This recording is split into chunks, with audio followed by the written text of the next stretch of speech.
സംസ്ഥാനത്തടുത്ത 3 മണിക്കൂറിൽ അതിശക്തമായ വേനൽ മഴയ്ക്ക് സാധ്യതയെന്ന് കേന്ദ്ര കാലാവസ്ഥാ വകുപ്പിന്റെ മുന്നറിയിപ്പ്. കഴിഞ്ഞ ദിവസത്തെ പോലെ തന്നെ ഇന്നും രാത്രി വൈകിയാണ് ശക്തമായ മഴയ്ക്ക് സാധ്യത. കേരളത്തിൽ വേനൽ മഴ കൂടുതൽ ജില്ലകളിലേക്ക് വ്യാപിക്കുന്നു. തെക്കൻ ജില്ലകളിലാണ് വരും ദിവസങ്ങളിൽ കൂടുതൽ മഴ സാധ്യത. എന്നാലും കണ്ണൂർ വരെയുള്ള ജില്ലകളിൽ വേനൽ മഴ ഇടയ്ക്കിടെ വന്നുപോകും. പൊതുവെ കാസർഗോഡ് ജില്ലയിലാണ് വേനൽ മഴയിൽ അല്പമെങ്കിലും കുറവ് പ്രതീക്ഷിക്കുന്നത്. ന്യൂനമർദ്ദപാത്തിയുടെ സ്വാധീന ഫലമായി സംസ്ഥാനത്ത് ശനിയാഴ്ച മുതൽ ശക്തമായ വേനൽ മഴയ്ക്ക് സാധ്യത. ഇന്ന് വടക്കൻ കേരളത്തിലും കർണാടകയിലുമായി കാറ്റിന്റെ അഭിസരണത്തെ തുടർന്ന് മംഗലാപുരം, കാസർഗോഡ് ഭാഗങ്ങളിൽ ഇടിയോടുകൂടിയ മഴയ്ക്ക് സാധ്യത.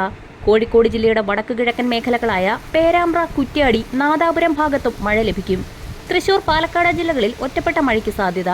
കോഴിക്കോട് നഗരത്തിൽ വെള്ളിയാഴ്ച പുലർച്ചെ ഇടിയോടുകൂടിയ മഴയ്ക്ക് സാധ്യതയുണ്ട്.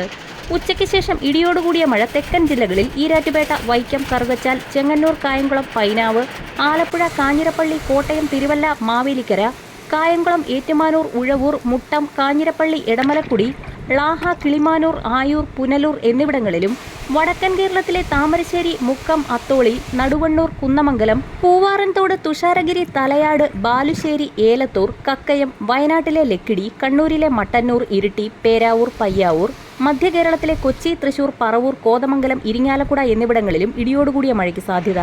ശനിയാഴ്ച മുതൽ ശക്തമായ വേനൽ മഴയ്ക്കാണ് സാധ്യത. കേരളത്തിൽ ശനി മുതൽ വേനൽ മഴ സജീവമാകും. തെക്കൻ ജില്ലകളിൽ മലവെള്ളപ്പാച്ചിൽ പോലെയുള്ള മഴയ്ക്ക് സാധ്യതയുണ്ട്.